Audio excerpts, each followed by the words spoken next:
You may recall this question posed to the rabbi in Fiddler on the Roof. Rabbi, is there a proper blessing for the Tsar?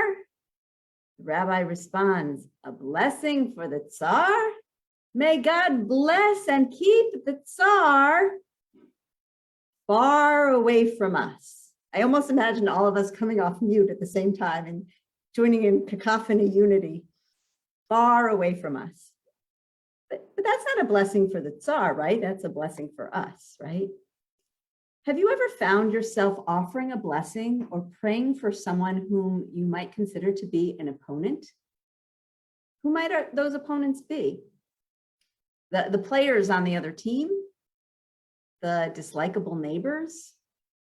The people on the other side of the political aisle?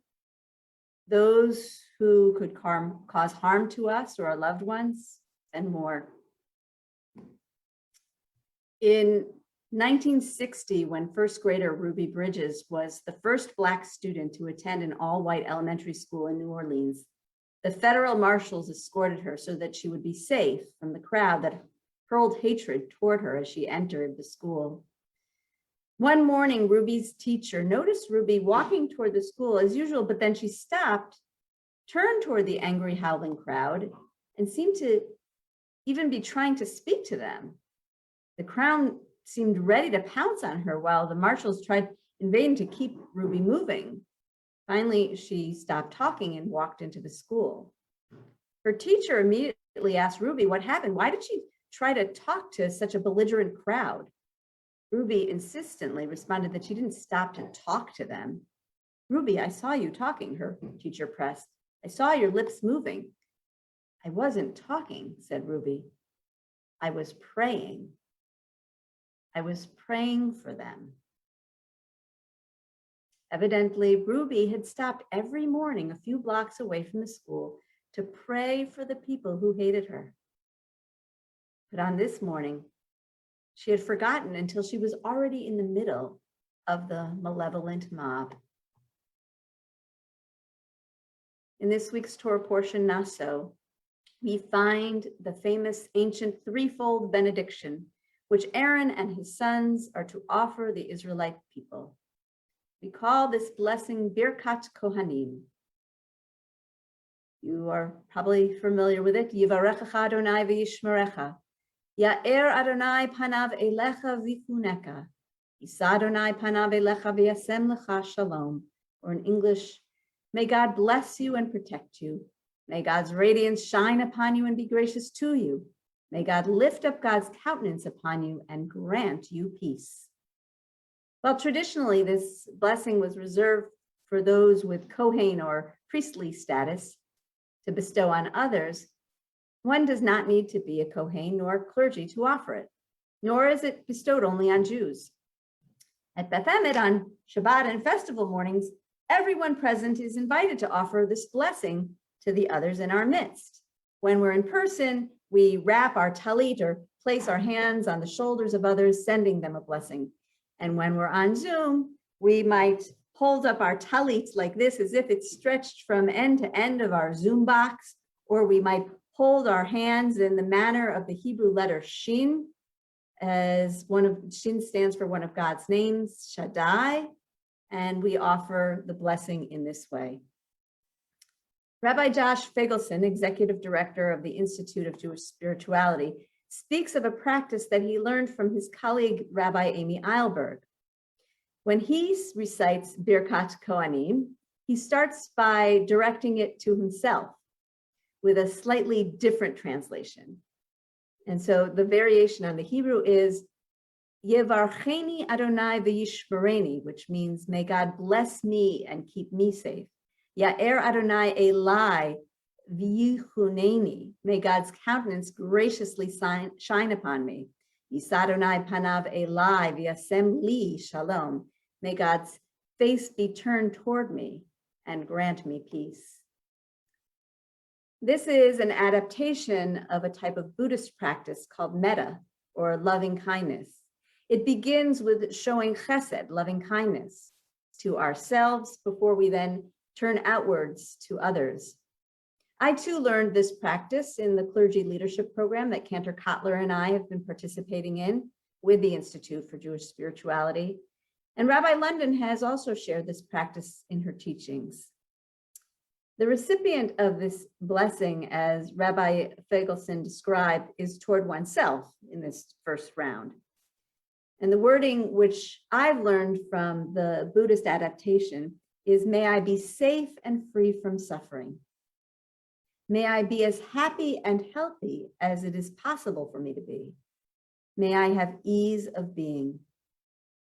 The subsequent recitations of the blessing are then toward others, someone we know and care about, someone we don't know but might encounter like a stranger, such as someone whom we see on public transportation. And then to the next level, which is someone with whom we have some kind of difficulty. It's this last category that brings to mind the idea of praying for or sending blessing to our opponents. When I first learned this practice, I tried it once, and it was hard. The person guiding the meditation practice suggests picking someone whom you find difficult, but it doesn't have to be a huge conflict. I not only found it hard to genuinely offer words of blessing, may you be safe and free from suffering, may you be happy and healthy, may you have ease of being, I found that I did not want these things for this opponent. The difficulty was a hurdle I could not overcome nor let go. My heart and intention were not in such a blessing. This past week and a half have been hard for Israelis and Palestinians and all who care about them. I'm thinking of this meditation practice and prayer in the context of praying for extremists and leaders who incite and bring about violence. Is it possible to send a blessing to those whose intention is to cause harm and death to other human beings? Praying for these people with whom I have difficulties or whom I might describe as my opponents is also hard. Maybe that's why they call it a meditation practice, a prayer practice, a spiritual practice, because we need to practice it. I've been practicing this meditation, sometimes begrudgingly, this offering of blessing to those with whom I find difficulty. And yet as I practice, I'm finding that instead of it always being hard, that sometimes my temperament softens and that there is authentic sentiment behind my words. In addition to repetition and practice, what has helped to shift my thoughts is the inspiration from this text of Talmud between Bruria and her husband, Rabbi Meir. There were these hooligans in Rabbi Meir's neighborhood who caused him a great deal of anguish. Rabbi Meir prayed for God to have mercy on them, that they should die. Rabbi Meir's wife, Bruria, said to him, "What is your thinking? On what basis do you pray for the death of these hooligans? Do you base yourself on the verse from Psalms as it's written? Yitamu chata'im min haaretz urasha'im od enam? Let sin cease from the land," which you interpret to mean that the world would be better if the wicked were destroyed. But it's written, let sinners. But is it written, let sinners chotim cease? Rather, it's written, let sins chata'im cease. One should pray for an end to their transgressions, not for the demise of the transgressors themselves. Moreover, go to the end of the verse where it says, and then the wicked will be no more. Rabbi Meir saw that Bruria was correct, and he prayed for God to have mercy on them, and they repented. Not that the sinners should die, but the sin should be gone, and when the sins are gone, so are the sinners. Similarly, for us today, if we pray for others, even our opponents, to be safe and without sorrow, to be as happy and as healthy as possible, to live a life of ease, then what we find difficult about them, perchance will cease. Perhaps due to their deeds, perhaps due to our own perception. Those whom we oppose have lives like we do, lives with hopes and fears, and the desire for safety, good health, and a life of ease. There's an expression, oh, I wouldn't wish that on my worst enemy, whatever that is, insert some terrible circumstance. Twisting the words of this phrase, if we don't wish that terrible situation on our worst enemy, is it possible for us to wish for our worst enemies the goodness that we wish for ourselves? Let's give it a try and practice as I invite Cantor Kotler to share the words and music of Alana Arian, inspired by Birkat Kohanim and the loving kindness meditation.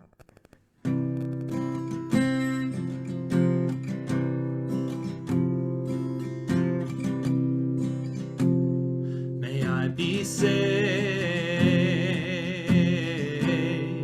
May I be free. May I find space to just be. Ken yehi ratzon, ken yehi ratzon. May I find my way back home. Ken yehi ratzon, ken yehi ratzon. May I find my way back home. We call to mind someone who's been good to us, maybe a friend or a teacher or a relative or a colleague, someone who's been gracious with us or generous. And so we say, may you be saved, may you be free, may you find space to just be. Ken yehi ratzon, ken yehi ratzon. May you find your way back home. Ken yehi ratzon, ken yehi ratzon. May you find your way back home. We call to mind someone who's been difficult, someone who hasn't treated us right, someone who frustrates us, and so we say, may you be safe, may you be free, may you find space to just be. Ken yehi ratzon, ken yehi ratzon. May you find your way back home. Ken yehi ratzon, ken yehi ratzon. May you find your way back home. We call to mind all that is good in this community, our friends, our teachers, our clergy, our exceptional executive director. And so we say, may we be saved, may we be free, may we find space to just be. Ken yehi ratzon, ken yehi ratzon. May we find our way back home. Ken yehi ratzon, ken yehi ratzon. May we find